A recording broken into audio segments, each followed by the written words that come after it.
Come on, quadratic equations, quadratic equations. ठीक है बच्चों, हमारा लास्ट में ही है, हम चैप्टर के बिल्कुल। तो जो आज हमें सबसे पहला काम करना है वो है ज्योमेट्री पे प्रॉब्लम्स। हम क्वाड्रेटिक इक्वेशन के सबसे इंटरेस्टिंग पार्ट पे हैं, वर्ड प्रॉब्लम्स। ज्योमेट्री के ऊपर जो प्रॉब्लम्स रहेंगी वो वाली की है। ये कौन सी टाइप है हमारी? Type number 4। Type number 4। ठीक है, तो बड़ा सिंपल है, बहुत ही इजी। चलो पहला क्वेश्चन करके देखते हैं, आपको पता लग ही जाएगा। द हाइपोटेन्यूज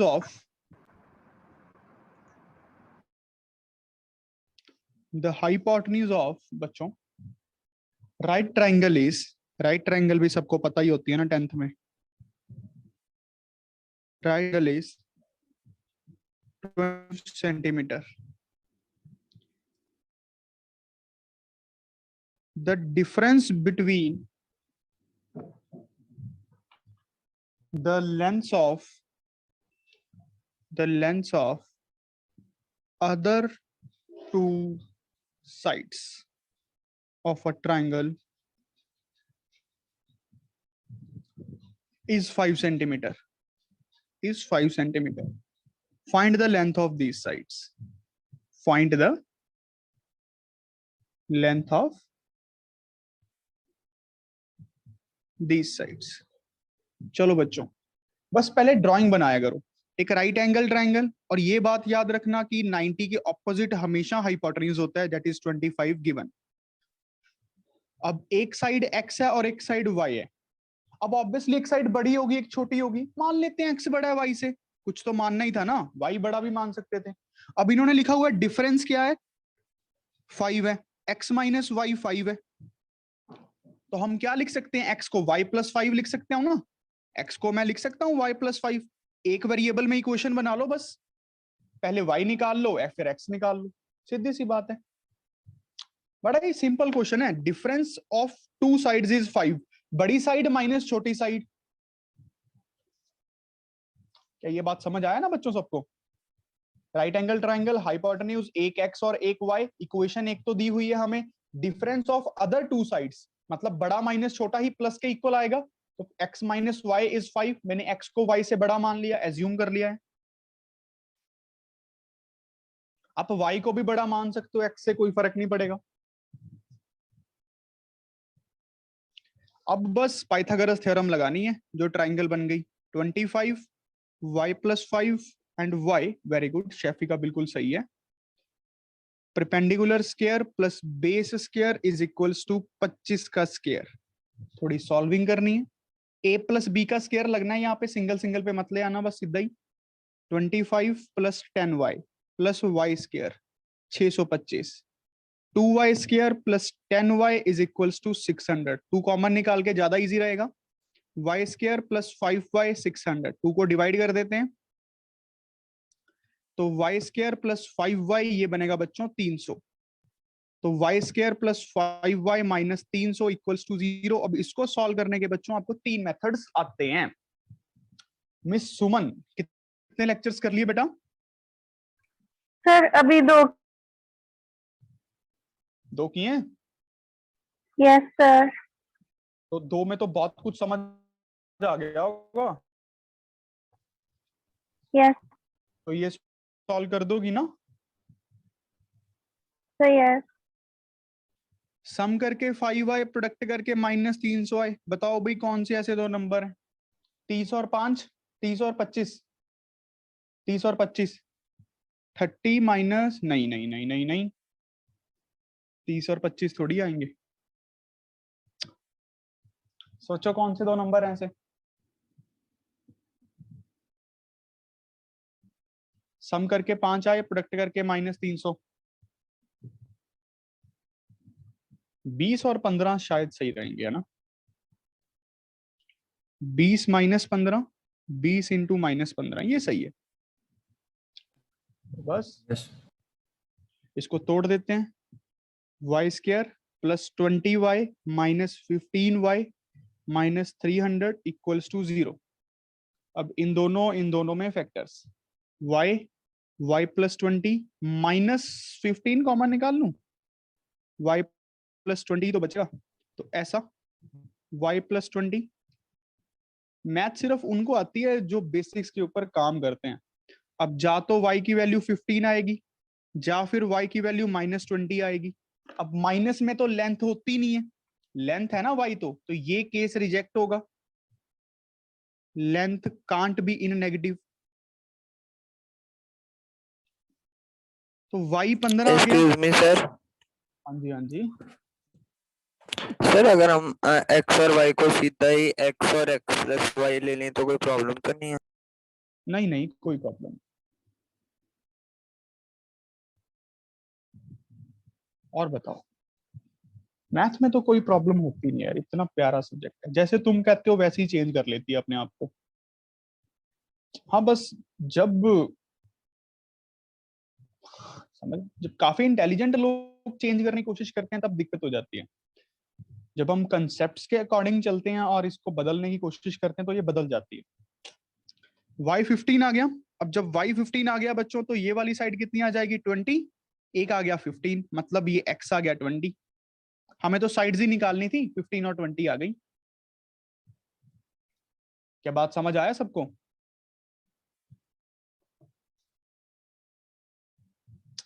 क्लियर है ना? पाइथागोरस थ्योरम लगी है, hypotenuse square is equals to perpendicular square plus base square, और बड़ी सिंपल सिंपल सा काम हमने कर दिया। इन्होंने कहा हुआ था difference of two sides is 5। Difference का हुआ था, अभी जैसे बच्चे ने कहा वो भी ठीक था कि एक को x मान लो, एक को x प्लस 5, तो डिफरेंस तो 5 ही है ना फिर भी।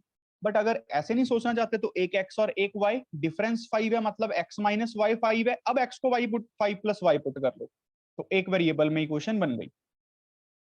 फीलिंग की बात है, जैसे आपको फील आ जाए, समझ रहे हो? फील की बात है। अगला क्वेश्चन बच्चों,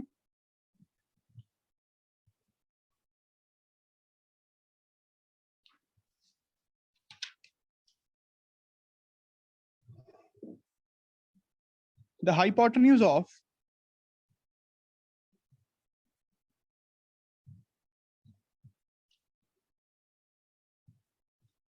right triangle, the hypotenuse of right triangle is 3√5 centimeter.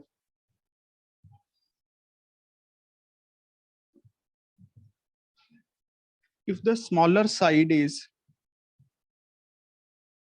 tripled and the larger side is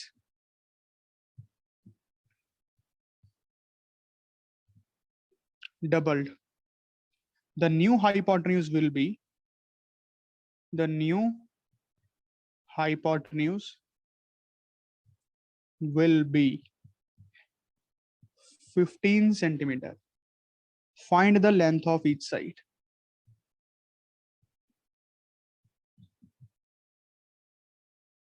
बच्चों जितनी कि मैथ का ये क्वेश्चन है ना, मैथ का क्वेश्चन तो आई विल गारंटीड आप किसी छोटे बच्चे को दे दो वो भी कर देगा, अगर वो समझ के साथ करे। हाँ, सॉल्विंग वाला काम तो फिर पुराने पाप हैं। देखो कहते हैं एक राइट एंगल ट्राइंगल है, समझो पहले क्वेश्चन को, उसकी एक साइड x रही होगी, एक साइड y रही होगी, और हाइपोटेन्यूज है 3√5। फिर क्या किया, थोड़ा सा इसमें चेंजेस किए। The smaller side is tripled, मान लेते हैं x स्मॉलर है, x is less than y, कोई फर्क नहीं पड़ता, ये ट्रिपल कर दिया। लार्जर साइज को डबल कर दिया। न्यू हाइपोटेन्यूज कितना बन गया, 15। लेंथ ऑफ ईच साइड निकालनी है, दो इक्वेशंस दिख रही हैं यहां से, परपेंडिकुलर स्क्वायर बेस स्क्वायर 3√5 का स्क्वायर, और एक बेस स्क्वायर परपेंडिकुलर स्क्वायर, जब परपेंडिकुलर स्क्वायर बेस स्क्वायर 15 का स्क्वायर। अब बस दिमाग यूज करना है, यहां तक मुझे लगता है हर बच्चा बना देता। इंग्लिश को मैथमेटिक्स की फॉर्म हर कोई दे देता है। उसके बाद की जो सॉल्विंग है अगर आपसे हो नहीं होती तो कभी ये मत बोला करो कि मैथ नहीं आती, उसके बाद तो ये बोला करो कि पुराने पाप थोड़े ज्यादा हैं, तो धीरे धीरे वो साफ हो जाएंगे।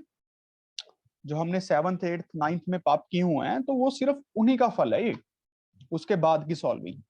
पहले तो सिर्फ मैथमेटिक्स का रोल यहां तक है, उसके बाद तो यार दो शम इसके बाद मैथ को देने लग जाते हैं, मैथ मुश्किल है।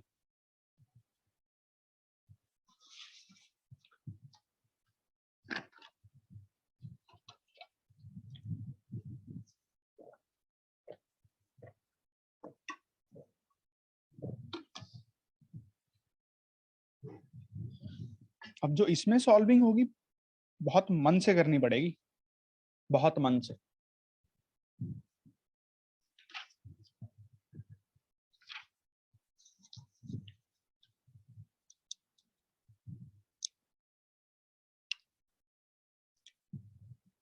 करें, सॉल्व करें। अगर नहीं हुआ, वैसे तो 1 मिनट में हो जाएगी,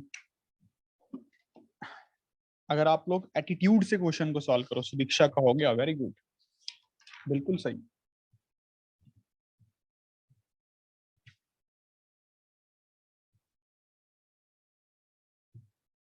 भूमिका का हो गया, काविन का हो गया,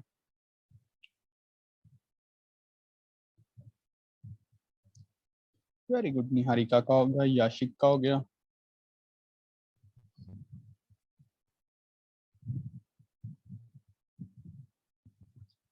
अमनप्रीत का हो गया, वेरी गुड। देखो काफी इजी है, बस प्यार से चलते जाना है। X square plus y square is equals to, ये कितना बनेगा, 3 का भी स्क्वायर होगा, 5 का, √5 का भी, तो 9 × 5 45। क्या ये तो पता लग गया ना बच्चों? अभिदीप जी ये पता लग गया? Yes sir. क्या बात है। अब यहाँ पे क्या बन रही है इक्वेशन, 4y², देखो कल्ले कल्ले का जाएगा, 9x², 15 का स्क्वायर 225 ही होता है ना? यस। क्या बात। अब देखो क्या करें भाई, एक वेरिएबल में बना लेते हैं। y² को क्या पुट कर दूं, 45 - x², यहाँ पे 4 × 45 - x² प्लस 9x², 225। स्क्वायर्स को देख के बस उलझो मत। 45 × 4 कितना होगा, 180, minus 4x² plus 9x² is equals to 225, and this comes out to be a 5x². 225 minus 180 is 25 plus 20 45। 180 को उधर ले गया, माइनस कर दिया, x² आ गया 9, तो x की वैल्यू आ गई बच्चों +-3। अब x की वैल्यू -3 तो पॉसिबल नहीं है क्योंकि लेंथ है, length of right angle triangle. तो x की वैल्यू अगर 3 मैं यहाँ पे पुट कर दूं तो y की वैल्यू कितनी आएगी, 45 - 9। 45 - 9 कितना होता है, 34 ना, 36। तो y की वैल्यू आ गई +-6। तो y की वैल्यू जो -6 होगी वो रिजेक्ट हो जाएगी, नेगेटिव लेंथ है, तो y की वैल्यू आ गई 6। तो मतलब एक ट्राइंगल की जो साइड रही होगी x, वो कितनी रही होगी बच्चों, 3, और y की वैल्यू रही होगी 6। क्वेश्चन को फील करो। अब राइट एंगल ट्राइंगल की जब एक साइड 3 और एक 6, तो हाइपोटेन्यूज ये। अब जब 3 का 3 गुना कर दिया 9, और 6 का 2 दूनी कर दिया 12, तो 12, 9 और 15 का ट्रिपलेट बन गया। You have to feel each and everything. पूरे ध्यान से बैठा करो, चाहे 10 मिनट पढ़ो, बट ध्यान से। अच्छा, अब एक बहुत ही गुड क्वेश्चन करते हैं इस टॉपिक का। क्वेश्चन बहुत सिंपल है, बट बच्चे कर नहीं पाते। क्वेश्चन को ध्यान से पढ़ना 2-3 बार।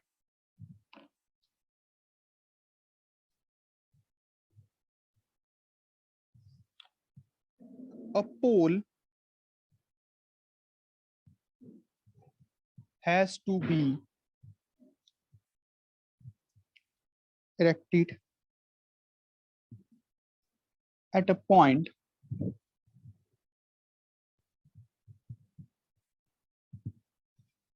on the boundary of circular park of diameter 13 meter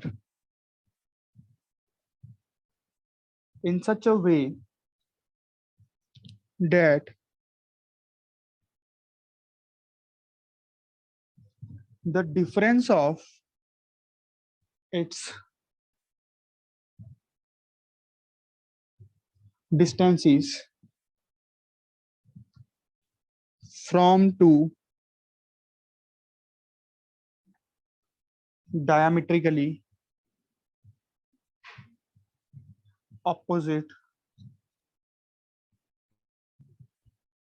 fixed gates A and B on the boundary is 7 metre. अगर मैं क्वेश्चन यहां तक पूछूं तो हर कोई कर लेता है। चलो मैं क्वेश्चन ही यहां तक पूछता हूं, ठीक है। अब आपको निकालना क्या है, फाइंड क्या करना है, बस वो देख लो। at what distance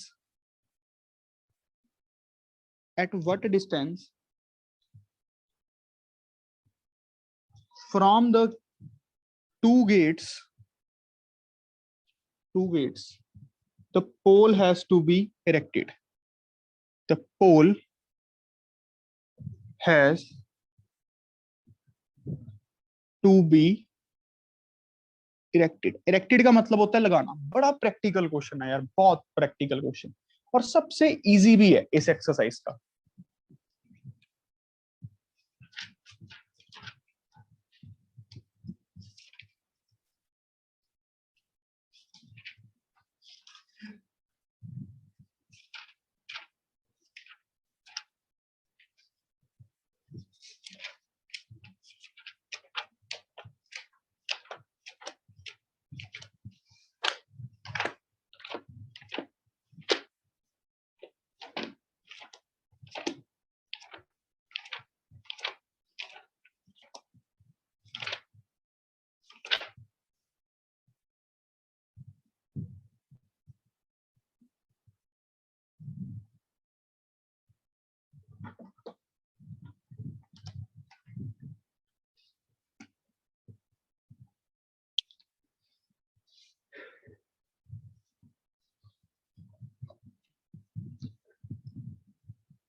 Come on guys,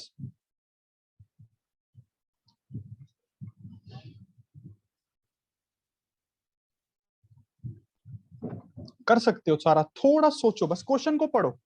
अगर कुछ नहीं भी समझ आ रहा तो क्वेश्चन को तो पढ़ो।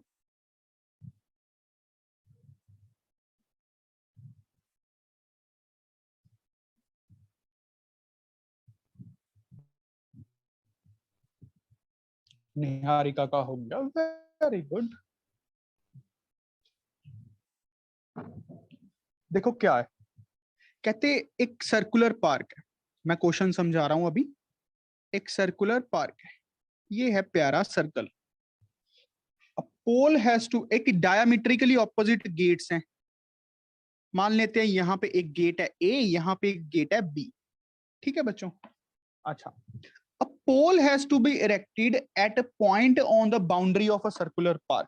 जैसे मुझे बाउंड्री के ऊपर एक पोल लगाना है, मान लो यहाँ पे ये पोल दिख रहा है सबको कैप की तरह, ये पोल सरकमफ्रेंस के ऊपर। अच्छा, इन सच अ वे, ये 13 मीटर का है टोटल, ये टोटल जो डायमीटर है 13 मीटर है बच्चों। In such a way that its distance from two diametrically fixed gate A and B is 7. Is such a way that its distance, the difference of its distances from two diametrically opposite fixed gates, difference of its distances। अब मैं थोड़ी drawing ऐसे बना रहा हूँ पोल की। Let me the पोल, ये मैंने पोल लगा दिया, ठीक है। यहाँ पे मान लेते हैं पोल लगाना पॉसिबल है और यहाँ पे लगा दिया। कुछ इस तरीके से लगाना है कि जो इसका डिस्टेंसेस है, मान लेते हैं यहाँ से डिस्टेंस x है, यहाँ से डिस्टेंस y है, ठीक है। मान लेते हैं x बड़ा है, या मान लो y बड़ा है, कोई फर्क नहीं पड़ता, जैसे मर्जी बोल लो, जैसे मर्जी बोल लो बच्चों, कोई फर्क नहीं पड़ेगा।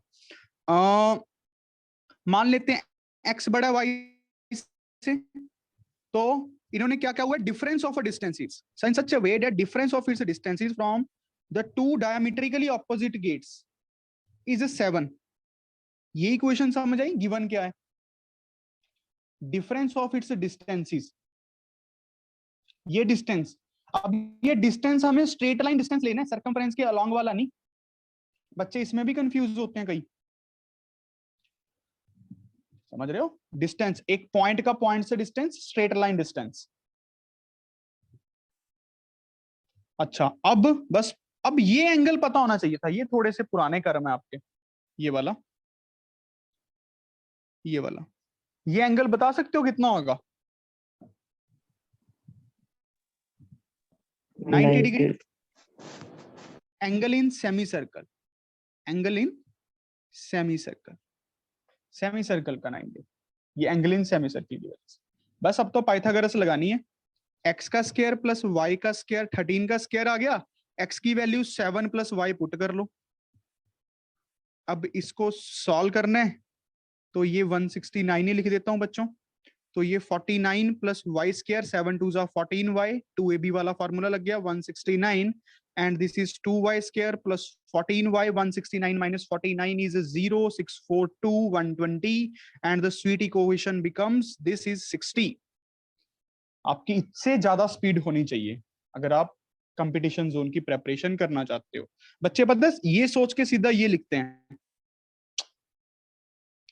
Y square plus 2y is equals to 60। सोचने की तो बात है, सोचना तो आपके हाथ में है ना टीचर के ना किसी और के, सिर्फ आपके हाथ में है कि आप ये कैसे सॉल्व करते हो।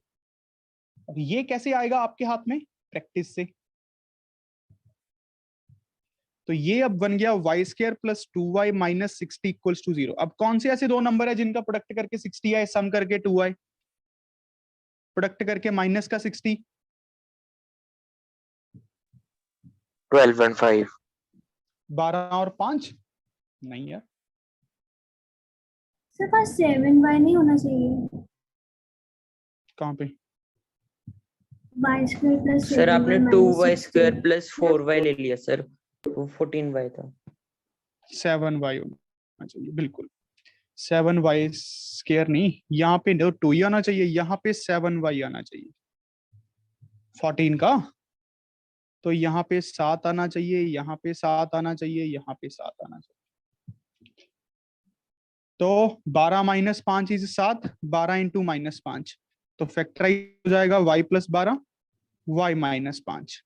अब जा तो y की वैल्यू 5 आ जाएगी या y की वैल्यू माइनस 12, ये तो पॉसिबल नहीं है। तो y आ गया 5, तो एक डिस्टेंस बच्चों आ गया 5, तो दूसरा क्या आ जाएगा? x की वैल्यू कितनी है? y प्लस 7, तो ये बन गया 12। अब जा तो डिस्टेंस 5 बोल लो, मतलब एक ऐसा पॉइंट पॉसिबल है, देखो क्या मतलब है इस क्वेश्चन का, एक ऐसा पॉइंट पॉसिबल है कि जो a से कितनी दूरी पे है 12 के, और b से कितनी दूरी पे है 5 के, मतलब उनका डिफरेंस 7 है। समझ रहे हो? हम पोल इरेक्ट कर पाएंगे, हम पोल की इरेक्शन कर पाएंगे। यहां से डिस्टेंस है 12, यहां से डिस्टेंस है 5, 12 5 13 का ट्रिपलेट भी तो बनता है। बात समझ आ रही है बेटा सबको? तो हमारा आंसर क्या आ जाएगा? चाहे 12 लिख लो चाहे 5 लिख लो, बस हाँ इंग्लिश में लाइन लिख देना कि ए गेट से डिस्टेंस है 12, बी गेट से डिस्टेंस है 5। ए गेट से डिस्टेंस है 12, ए गेट से है ना ये डिस्टेंस 12, और बी गेट से डिस्टेंस है 5 मीटर मीटर। क्या क्वेश्चन समझ आया प्रैक्टिकलिटी में कि क्या क्वेश्चन था?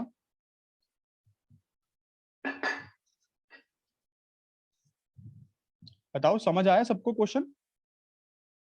यस और no? Yes sir. Yes, sir. Very good. किसी को दोबारा समझना है तो बताओ बेटा।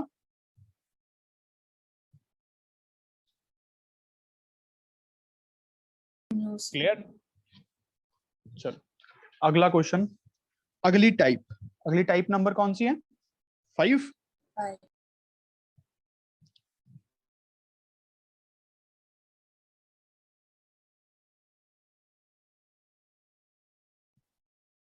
Problems on mensuration. मेंसुरेशंस का मतलब होता है मेजरमेंट्स करना, जैसे एरिया, वॉल्यूम।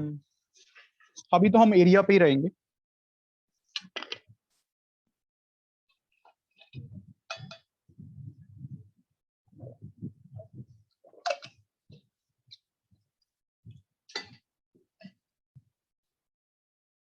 चलो बच्चों,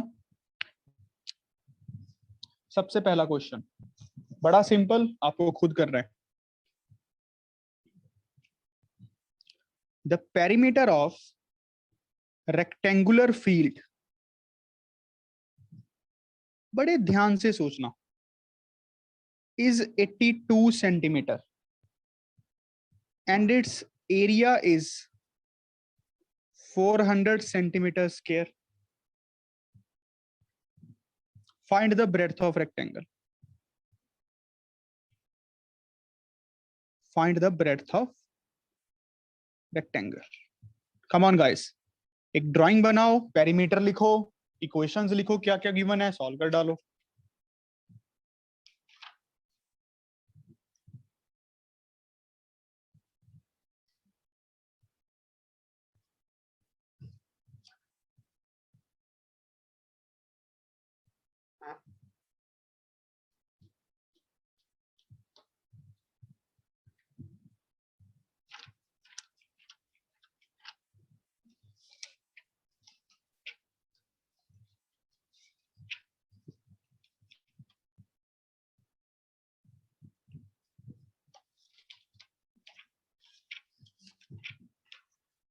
वेरी गुड।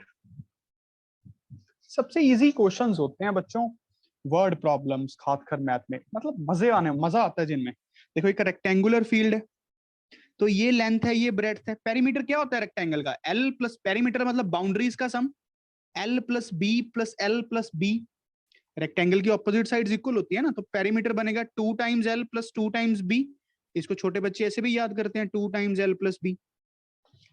अब इन्होंने क्या इक्वेशन दे दी, 2 times L plus B is 82, और एरिया भी दे दिया, एंड एल इंटू बी कितना दे दिया, 400। बस अब इनको सॉल्व करना सिखा रहा है हमें क्वेश्चन। तो एल प्लस बी, अब ये 2 मल्टीप्लाई में इस पूरी टर्म के साथ तो डिवाइड में चला जाएगा, तो 41 बनाएगा। अब बी की हमें बी निकालना है, तो एल की वैल्यू 400 बाय बी यहां पे पुट कर दो। 400 by B plus B is equals to 41। अब तो इसको सॉल्व करना है बच्चों, ये एलसीएम ले लेंगे, तो बी स्क्वायर बनेगी प्लस 400 बनेगा, 41 बी बनेगा।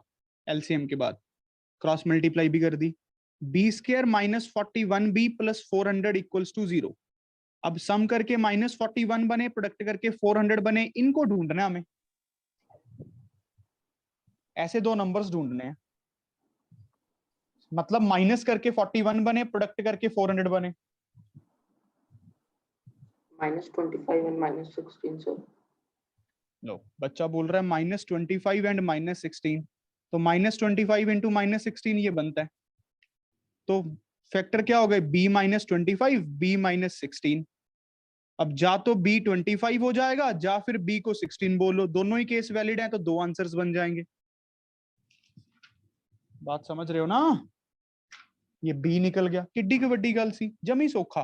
पेरीमीटर, एरिया, b निकालना है तो l को सब्स्टिट्यूट कर लिया 400 बाय b यहां पे, फिर इसको सॉल्व कर दिया, B square plus 400 by B is equals to 41, cross multiply करके ये भी बन गई साथ में।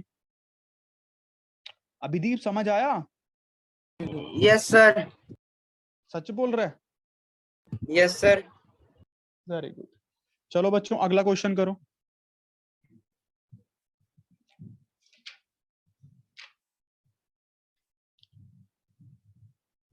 The perimeter of right triangle is 60 centimeter.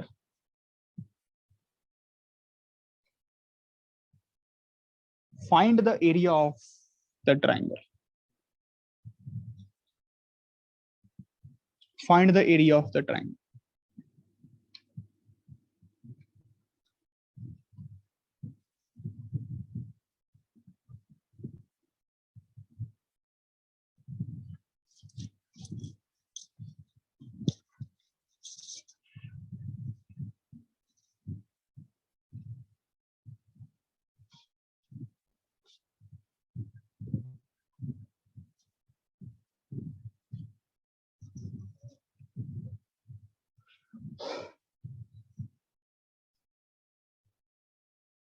Notes को तो बहुत अच्छे से करो बेटा, बहुत अच्छे से। जो हम क्लास नोट्स हैं आपके, उनको बहुत अच्छे से बनाओ और बहुत अच्छे से हर रोज करो, हर रोज। काफी हेल्प मिलेगी आपको, ना सिर्फ 10th में बट +1 +2 में भी।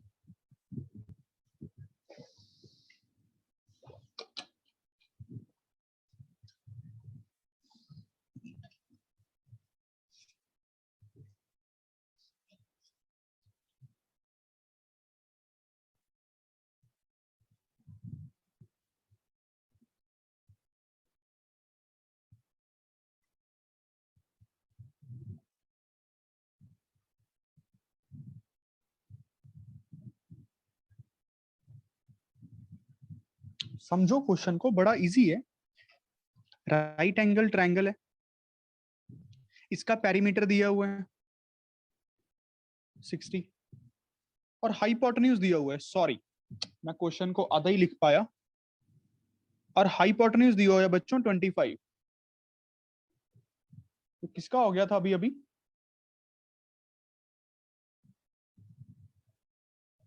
और हाइपोटेन्यूज गिवन है, मैं गलती से मिस कर गया था।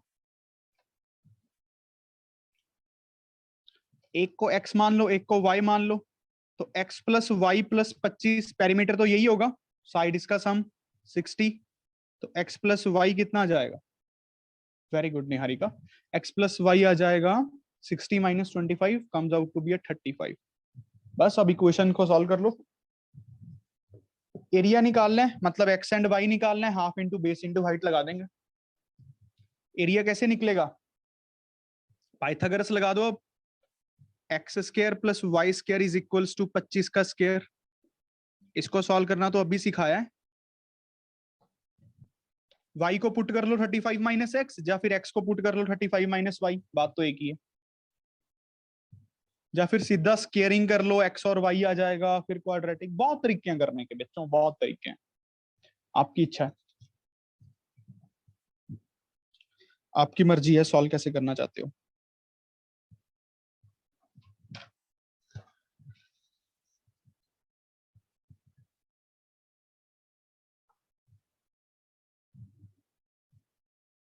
Very good. देखो सॉल्विंग कैसे करनी है। सॉल्विंग एटीट्यूड से होती है, एटीट्यूड से, मतलब लगे रहना, लगे रहना। एक इक्वेशन है x + y 35 और एक इक्वेशन है x² + y² 25 का स्क्वायर, इसको लिख लेते हैं 625। तो y को पुट कर देते हैं 35 - x, simplest way to solve. और यहाँ पे पुट कर देते हैं x का स्क्वायर y का स्क्वायर, मतलब 35 - x पूरे का स्क्वायर 625। अब सिंगल सिंगल पे नहीं लेके आना, a - b का होल स्क्वायर लगेगा। a² 35 का स्क्वायर प्लस x का स्क्वायर -2 × 35 × x 625। अब फिर x² + x² 2x² हो जाएगा, ये टर्म्स ऐड कर दी। 35 का स्क्वायर कितना होता है बच्चों? बताओ। 1225 1225 बोल रहा है भाई लड़का। 625। तो अब क्या इक्वेशन बन गई? 2x² - 70x 625 - 1225, उधर जाके सब्ट्रैक्शन हो गई। क्या बनेगा बताओ?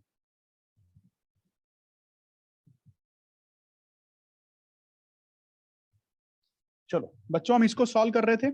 आप मुझे ये सब्ट्रैक्शन बताने वाले हो कि क्या आएगी? -600 -600। तो ये 2 भी कॉमन निकाल लें, x² - 35x माइनस का 600। अब 2 इस पूरी टर्म के साथ मल्टीप्लाई में है, तो डिवाइड में जाना बहुत इजी रहेगा, तो माइनस का 300। तो स्वीट इक्वेशन बनेगी x² माइनस का 35x प्लस का 300। अब इसको सॉल्व करने के आपको काफी मेथड्स आते हैं, तो ट्राई तो पहले यही किया करो कि आप लोग इसको कैसे सॉल्व करो। सम करके माइनस 25 प्रोडक्ट करके 300, ऐसे कौन से दो नंबर्स हैं? -15 -15 -20, -15 × -20। अब जब आप इसको फैक्टराइज करोगे बच्चों, तो x - 15 और x - 20 ये करके देख लेना। अब जा तो x 15 आ जाएगा, या फिर x 20 आ जाएगा। x15 या फिर x20, ये दो आएंगे x। अब दोनों ही सही हैं। अगर एक बार x15 आएगा तो y को क्या बोल देंगे, देखो ना दोनों का सम 35 है। अगर x15 है तो y कितना आएगा 20। अगर y x20 है तो y कितना आ जाएगा 15। सीधी सी बात है, या तो x को 15 बोल लो y को 20 बोल लो, जो x को 20 बोल लो y को 15 बोल लो, बात तो एक ही है। हमें एरिया ही निकालना है।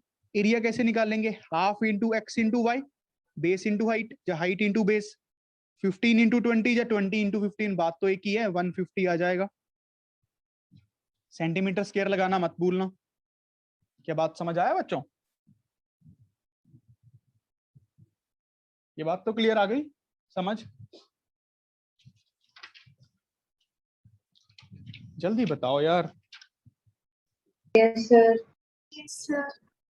Very good.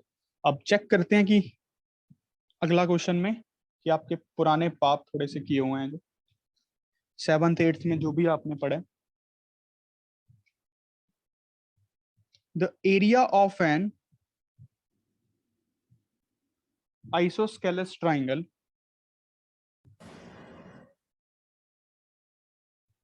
the area of an isosceles triangle is a 60 centimeter square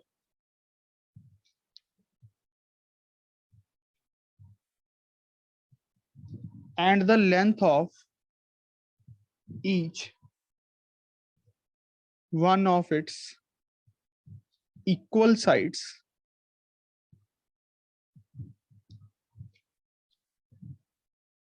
is 13 centimeter.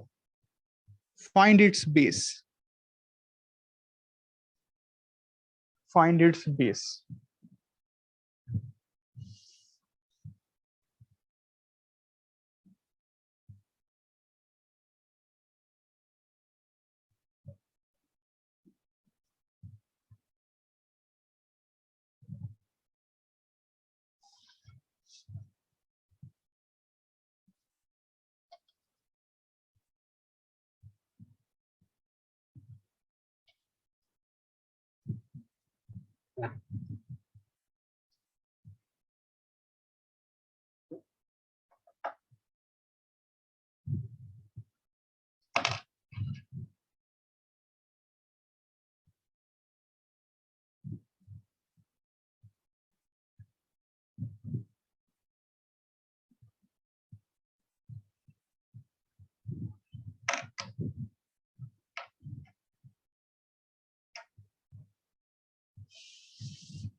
चलो बच्चों काफी इजी है। देखो क्या है, बस थोड़े सी पुराने पाप हैं। कौन से, कहते हैं जब एक आइसोसेलेस ट्राइंगल होती है ना जिसकी दो साइड्स इक्वल हो, ये वाली मान लेते हैं इक्वल है, तो जब मैं यहां से प्रिपेंडिकुलर ड्रॉ करता हूं ना, प्रिपेंडिकुलर वर्टेक्स ए से ऑपोजिट साइड पे, वो वाले वर्टेक्स से जहां पे दो इक्वल साइड्स मीट कर रही हैं, तो ये दो ट्राइंगल्स कॉन्ग्रुएंट हो जाती हैं। तो मतलब ये जो दो बेसिस है ना, ये वाला आधा आधा बंट जाता है। अगर ये पूरा x है, अगर ये पूरा x है या फिर पूरा 2x मान लो तो ज्यादा इजी रहेगा क्वेश्चन, है ना। अगर मैं पूरे को 2x मान लूं तो इसको x और इसको x बोल सकता हूं ना। बस ये कला थी, ये आना चाहिए था कि जब हम आइसोसेलेस ट्राइंगल से परपेंडिकुलर ड्रॉ करते हैं तो वो बेस को आधे आधे में बांटता है। और परपेंडिकुलर कहां से, जहां पे दो इक्वल साइड्स मीट कर रही होती हैं, क्योंकि ये दो ट्राइंगल्स कॉन्ग्रुएंट कर देगा आरएचएस से। आप देख सकते हो ये इक्वल क्यों है, क्योंकि आरएचएस से कॉन्ग्रुएंट हो रही है। हाइपोटेन्यूज हाइपोटेन्यूज के इक्वल, एनी अनदर साइड के equal, so the triangles are congruent, BD is equals to DC.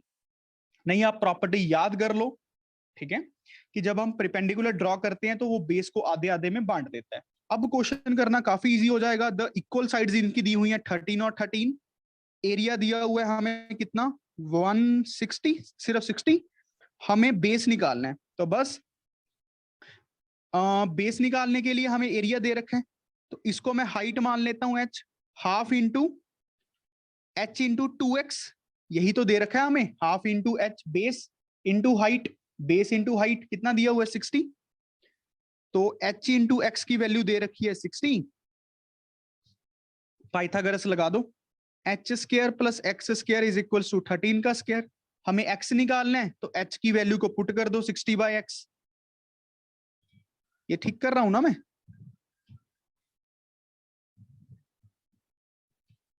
Sixty by x plus x square 169। अब थोड़ा सॉल्विंग में शायद दिक्कत हो जाए क्योंकि बाई क्वाड्रेटिक बनेगी, वैसे तो कोई दिक्कत आएगी नहीं।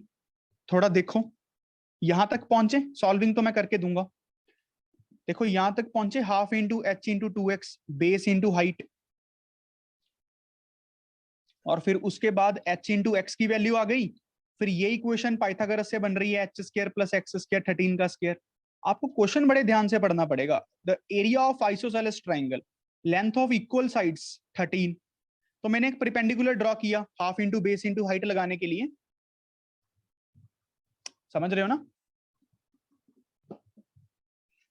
बस अब सॉल्व कर देंगे, अब सॉल्व कर देते हैं, इसको सॉल्व कर देते हैं। एक इक्वेशन तो बन रही है h square plus x square is equals to 13 का स्क्वायर, और एक बन रहा है h into x is 60। I want to find x, तो मेरा आंसर आ जाएगा 2x, तो मेरा आंसर आ जाएगा 2x। अब बच्चों एच स्क्वायर, h को पुट कर दो 60/x, तो 60/x पूरे का square is plus x square is 169। इसको थोड़ा सॉल्व करेंगे, सिंगल सिंगल पे जाएगा, 6 का स्क्वायर होता है 36, तो 3600/x square plus x square is equals to 169। तो ये क्या बनेगा भाई, एक इक्वेशन सी बनाए, 3600 plus x square into x square, LCM ले रहा हूं, 169 इंटू एक्स स्क्वायर, फिर जो नीचे एलसीएम वाला आया होगा क्रॉस मल्टीप्लाई कर दी। देखो यहां तक समझ आया? इतनी बड़ी बात नहीं है वैसे, यहां तक समझ आया सबको? Yes, sir. Yes, sir. Abhideep समझ आया? Yes sir. सर एक बार दोबारा एक्सप्लेन कर दो सर। क्या दोबारा एक्सप्लेन करूं, ये बताओ। सर 60/x स्क्वायर से सर 60 का स्क्वायर 3600 और x square plus x square 169। Sir ये HX60 कैसे आ गया सर? HX60 कैसे आ गया? Half into base into height, oh yes, half into base into height, है ना? बेस है 2x yes sir, into height है 60, तो ये 2 कट गया, h इंटू एक्स 60। ठीक है बेटा? यस। तो अब हमारे पास इक्वेशन बन गई 2x square plus 3600 is equals to 169x square. 2 common निकाल के कोई फायदा नहीं अभी। अब आप एक काम करो, यहाँ पे x की पावर 4 बनेगी यार, x की पावर 4, बात समझ रहे हो?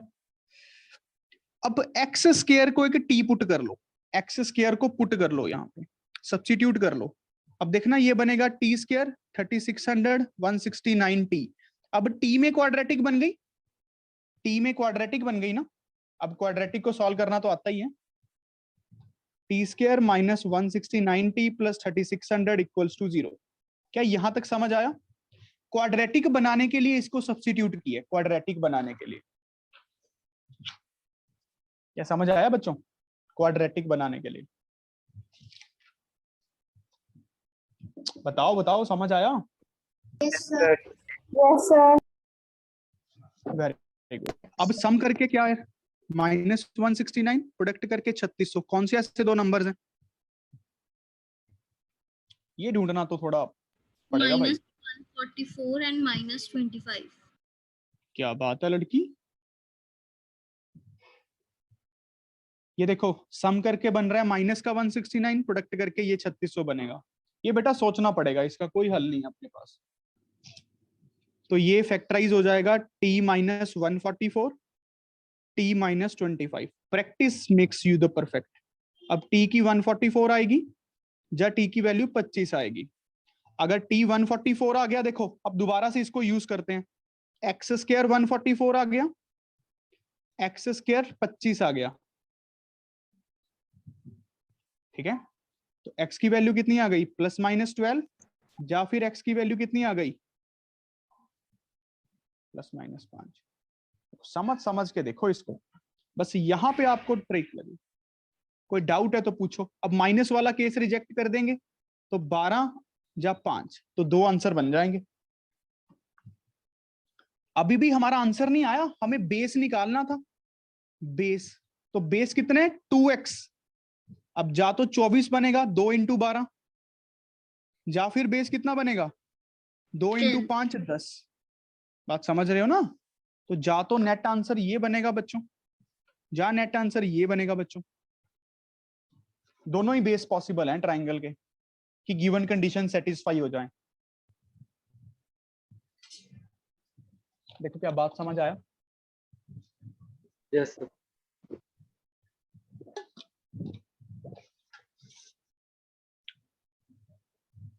देखो बेटा सारे, सबको अच्छे से समझ आया ये कि क्या करने की कोशिश की? एक बात को ध्यान से समझो, लाइफ में प्रॉब्लम्स हमेशा रहती हैं, हमेशा। ऐसी लाइफ का मीनिंग ही है प्रॉब्लम्स। आप अगर लाइफ का एक्चुअल मीनिंग समझोगे ना, तो उसका मतलब होता है प्रॉब्लम्स होनी। भाई प्रॉब्लम्स नहीं है तो लाइफ ही कैसी?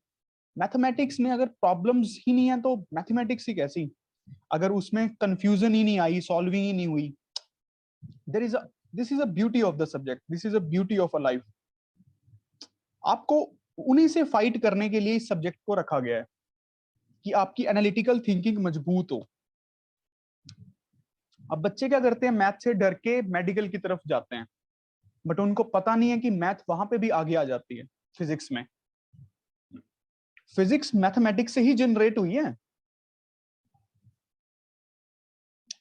Mathematics is also known as the mother of all engineerings. मान लो काफी आपने सुना होगा, नॉन मेडिकल करने के बाद बच्चे इंजीनियरिंग जब करते हैं तो कंप्यूटर साइंस लेते हैं सारे, मतलब वह ट्रेंड चलता है एक। कंप्यूटर साइंस में पता क्या होता है, आपको फिजिक्स नहीं आती कोई सर प्रॉब्लम मैं नहीं। तो अभी भी करता हूँ कोडिंग।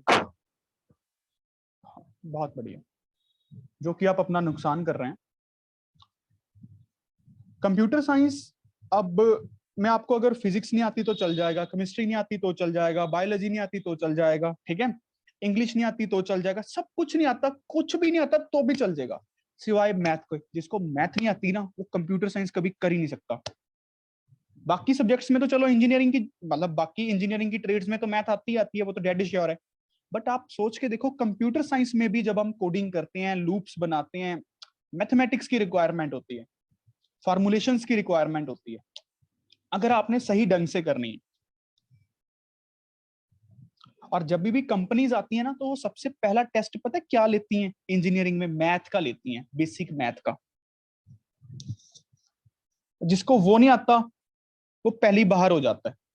आपने इंजीनियरिंग में कुछ किया है नहीं किया, कोई फर्क नहीं पड़ता। ऐसे ही गवर्नमेंट एग्जाम्स में होता है, सबसे पहला प्रीलिम्स पेपर मैथमेटिक्स का होता है। जो प्रीलिम्स पेपर होता है मैथमेटिक्स का होता है।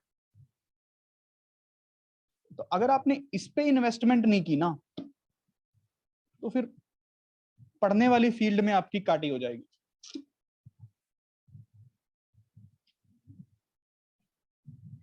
ठीक है, चलो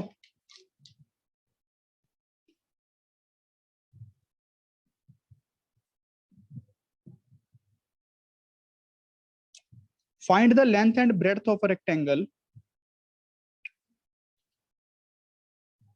Find the length and breadth of a rectangle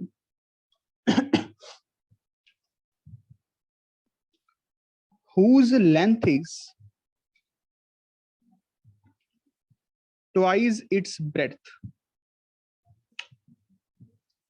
and its area is 800 meters square. Come on guys, so simple to do this.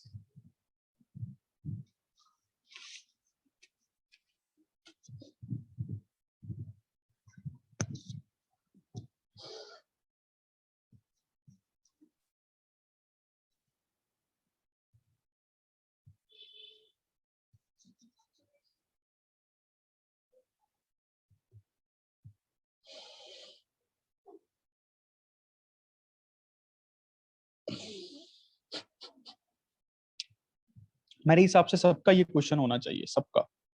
संत रूप का हो गया, 40-20 is a good answer. Very good Kavin, Sudiksha.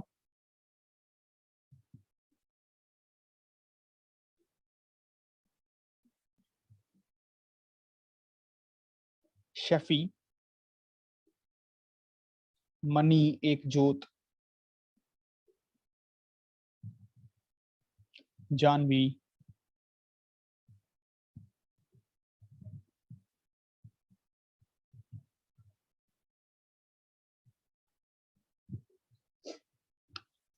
Amanpreet, अभिनव प्रीत।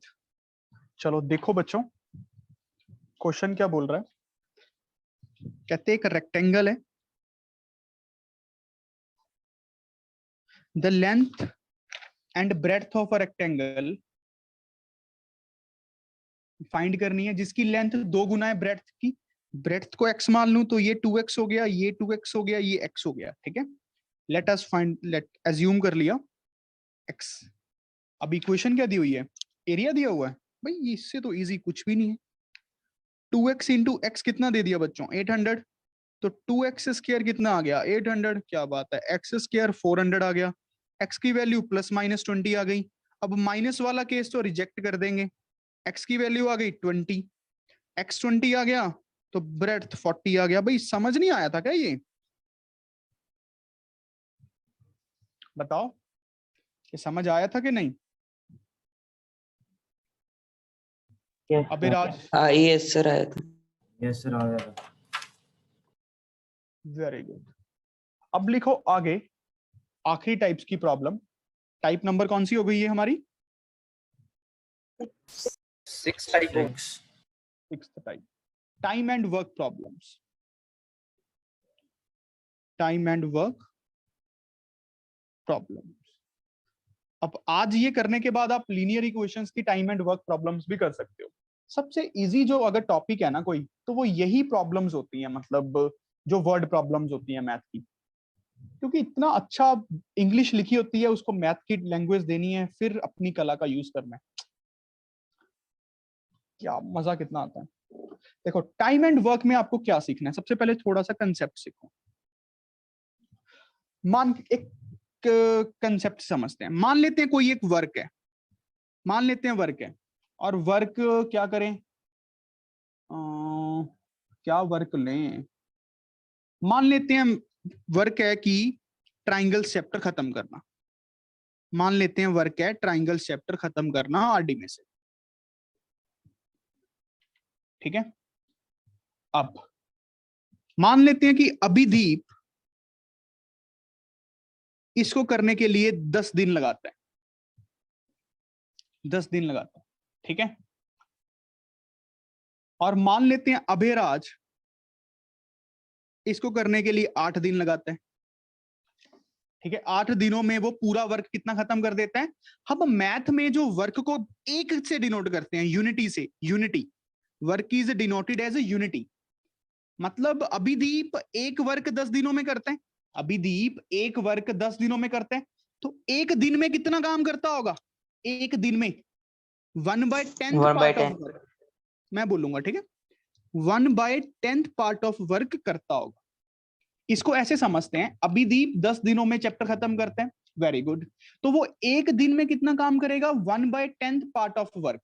ये होती है एफिशिएंसी, इसको बोलते हैं एफिशिएंसी। ये होता है वर्क पर डे। एफिशिएंसी के यूनिट्स क्या होते हैं, वर्क पर डे। और टोटल वर्क को हम मैथ में 1 मानते हैं, टोटल वर्क, चाहे वो वर्क कौन सा भी हो। अच्छा, ये है अभिदीप की एफिशिएंसी, अभिदीप की। अभयराज की एफिशिएंसी क्या आएगी, 1/8 पार्ट ऑफ वर्क। बात समझ रहे हो ना, कि वो एक दिन में 1/8वां हिस्सा करता है काम का। 1/8 पार्ट ऑफ वर्क। क्या समझ आया सबको अभी तक जो मैं समझाना चाहता था। Yes sir. Very good. अच्छा, नाउ अब देखो, दोनों में दोस्ती हो गई। कहते सर को काम दिखाना है, तो एक काम करते हैं, दोनों मिलके काम खत्म करते हैं, दोनों मिलके काम खत्म करते हैं। अभी आधा कुछ हम दोनों मिलके काम खत्म करते हैं। भी ऑनलाइन तो भेजना, क्या फर्क पड़ता है, समझ रहे हो? तो दोनों मिल गए, अभयराज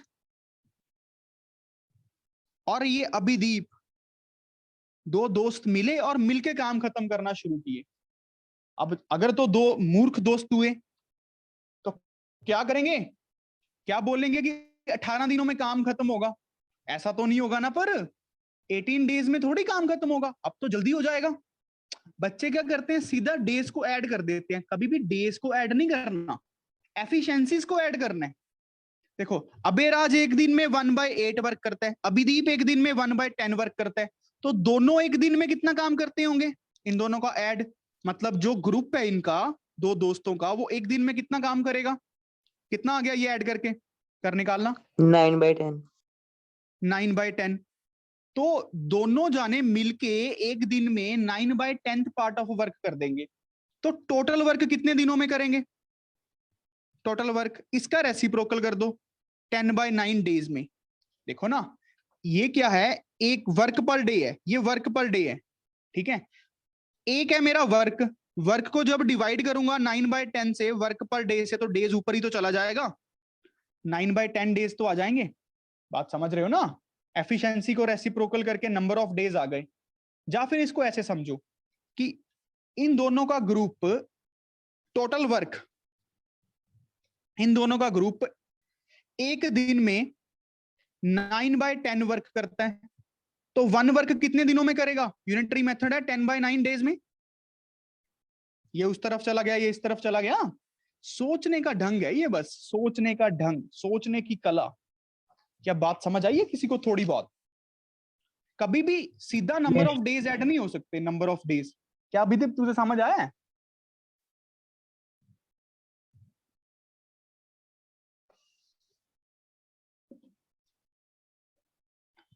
एफिशिएंसीज को ऐड करने का मतलब क्या है? एफिशिएंसीज को ऐड करना है कि जब दोनों मिलके काम करें तो 9/10 पार्ट ऑफ वर्क हो जाएगा एक दिन में।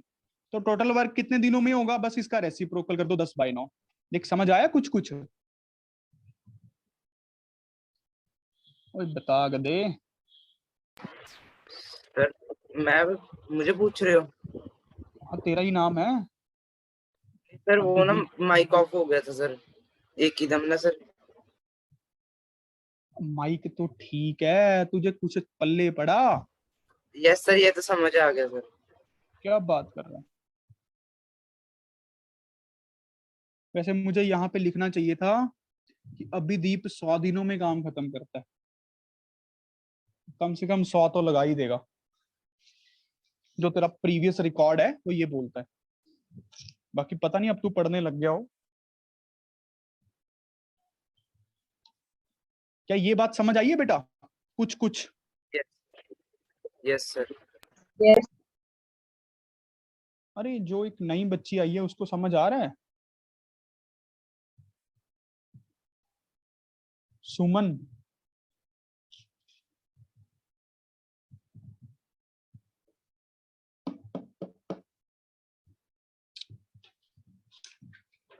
चलो देखो बेटा, पूछ लेना, ठीक है, बोल के। पहला क्वेश्चन करते हैं। Okay, sir. समझ आ रहा है सुमन? Yes, sir. ठीक है। A takes 6 days less than B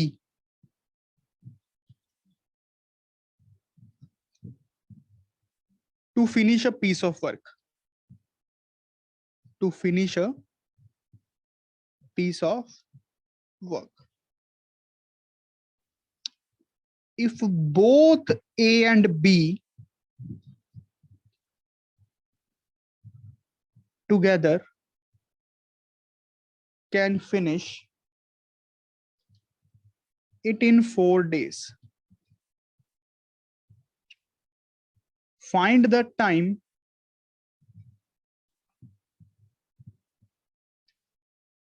taken by B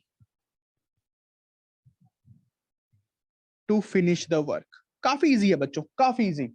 अगर आपको जुगाड़ समझ आ गया है, देख लो मैं करता हूं। वैसे जिसको आता है वो खुद करे, मैं ये चाहूंगा।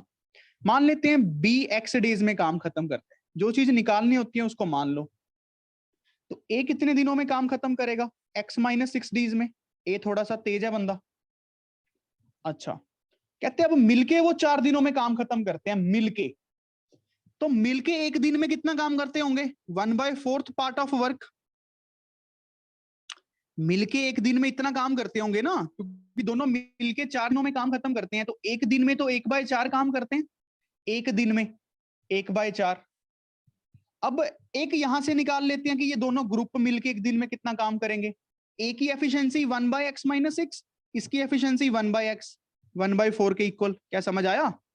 ए का एक दिन का काम, बी का एक दिन का काम, दोनों को ऐड कर दिया तो पूरे ग्रुप का एक दिन का काम, पूरे ग्रुप का एक दिन का काम, पूरे ग्रुप के एक दिन के काम के इक्वल रख दिया। बड़ा सिंपल कंसेप्ट, यही लगाना है हर क्वेश्चन के ऊपर। क्या समझ आया प्यारे बच्चों? Yes. Yes, sir. ए का एक दिन का काम, बी का एक दिन का काम, पूरे ग्रुप का एक दिन का काम ऐड करके पूरे ग्रुप के एक दिन के काम के इक्वल रख दिया। हमेशा एफिशिएंसी के ऊपर काम करना है आपको। कभी भी ऐसे मत लिख देना कि 6 + x - 6 = 4, तो दिक्कत हो जाएगी, ठीक है? इंटेलिजेंट लोग लिख देते हैं, इसलिए बता रहा हूं।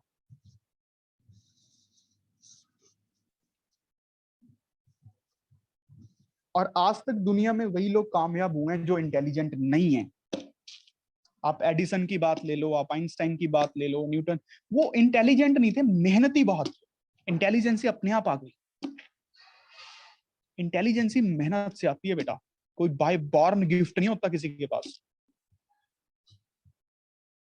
भगवान इतना भेदभाव नहीं करते कि देखा अभिदीप है, अच्छा चलो थोड़ा दिमाग ज्यादा दे दिया, अच्छा चलो देखा गरिमा है, थोड़ा कम काम दे दिया, दिमाग कम कर दिया। ऐसा कुछ नहीं है, ठीक है? ये तो सिर्फ मेहनत की बात। वैसे मेरा मानना है, ऐसा लोग कहते हैं, मेरा मानना है कि लड़कियों का थोड़ा दिमाग कम होता है, मतलब बाय डिफॉल्ट, है ना? गरिमा तुम क्या कहती हो? डिपेंड करता है लड़की पे। डिपेंड कर, लड़की पे डिपेंड करता है। ठीक है, मजाक कर रहा हूँ, ऐसा कहा जाता होगा, बट हम ऐसा नहीं मानते। सर हाँ भाई, तू विचार, इस पे कुछ बोलना चाहता है? सर बी के सर 2 आंसर आए हैं सर, दोनों में से कौन सा आएगा? अरे 2 आंसर सर आए हैं, बस माइनस वाला रिजेक्ट कर दे यार। दोनों ही सर प्लस में Yes, है। sir. दो सर वो छोटा है। बट जो छोटा होगा इसलिए वो नहीं करेंगे। तुम लोग मुझे एक्स 12 है। बताओ क्या, मैं देख लेता हूँ। सर एक्स आया, 12 और सर 12 और 2। हाँ फिर अगर बी को हमने 2 बोल दिया तो ए का 2 - 6 -4 दिन तो वैलिड रहेगा नहीं ना। यस ए को तो, बी को तो 12 ही बोलना पड़ेगा, बी के 12 दिन। समझ रहे हो? इसको सॉल्व करना आता है भाई सबको, दोबारा दोबारा इस पे नहीं जाऊंगा मैं। एलसीएम लेके मल्टीप्लाई करके, क्रॉस मल्टीप्लाई करके कर लेना। अगला क्वेश्चन लिखो।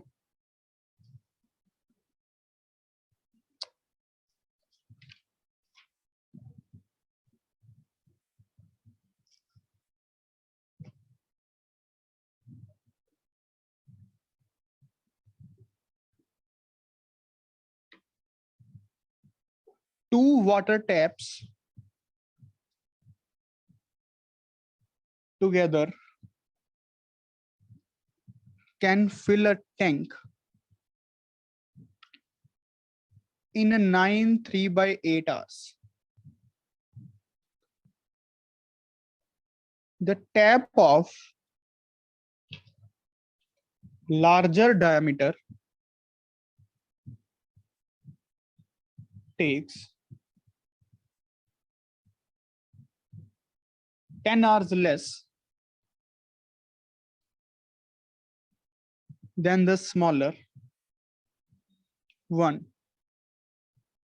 to fill a tank separately. काफी इजी होता है ये। Find the time in which each tap can separately fill the tank.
चलो बच्चों करो। कहते टैंक को भरना है। सिस्टर्न मतलब टैंक होता है, ठीक है। वैसे टैंक भी लिखा हो सकता है, कभी ना कभी पेपर में सिस्टर्न भी लिखा हो सकता है।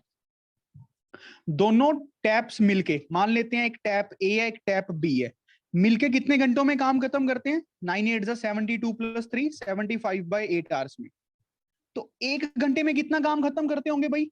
1 आवर में। एफिशिएंसी क्या आएगी दोनों की?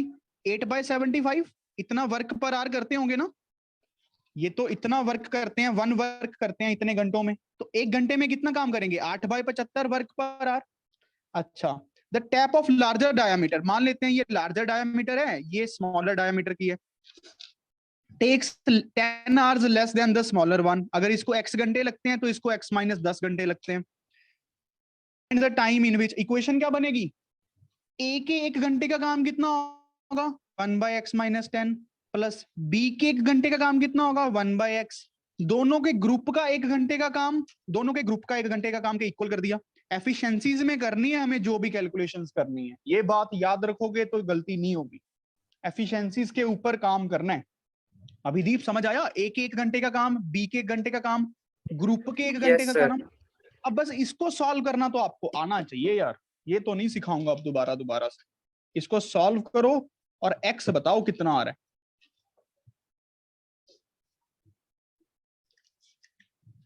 इसको सॉल्व करके x बता दो मुझे कितना आ रहा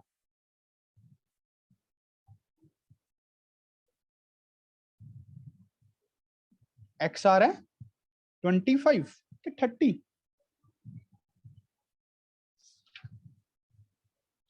x आ रहा है 25 बच्चों, यहां से सॉल्व करके अगर x 25 आ गया, ये मतलब जो स्मॉलर डायामीटर है वो 25 घंटे लेती है और ये दूसरी कितनी लेती है? 15 घंटे। समझ रहे हो?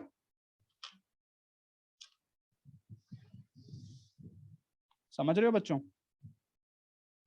बताओ ये टाइम एंड वर्क समझ आया थोड़ा बहुत? Yes sir. क्या बात। अब होमवर्क देख लो क्या है। कहां तक कर लिया था? 4.7 तक क्या 9 तक? 4.9 तक सर। 0.9 4.10, 4.11, 4.12। आपके पास संडे भी है, संडे को यूटिलाइज करो, ठीक है? Okay sir. A student must always be in the state of study. Not only a student, even a teacher also.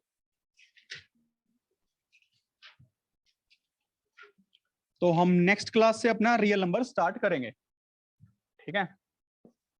और बताओ, तुम लोगों ने रियल नंबर्स की रट लगा रखी थी ना, पागल कर दिया था मुझे। अब मैं रियल नंबर्स करा दूंगा, ठीक है? खुश? इसकी डाउट क्लास रखूंगा अगले हफ्ते 2-3 दिनों बाद, ठीक है? टेस्ट से 1 दिन पहले मैं इसकी डाउट क्लास रखूंगा। आप तब तक अपना ये आरडी हो कंप्लीट कर लो, तत्व कंप्लीट कर लो, अच्छे से नोट्स को रिवाइज कर लो, किसको डाउट्स होगा वो डाउट क्लास में पूछ लेना, ठीक है बच्चों। पर मुझे ये काम खत्म चाहिए टिल मंडे, टिल मंडे। जिसका काम खत्म नहीं होगा फिर वो क्लास में नहीं आ पाएगा, ये बात याद रखना।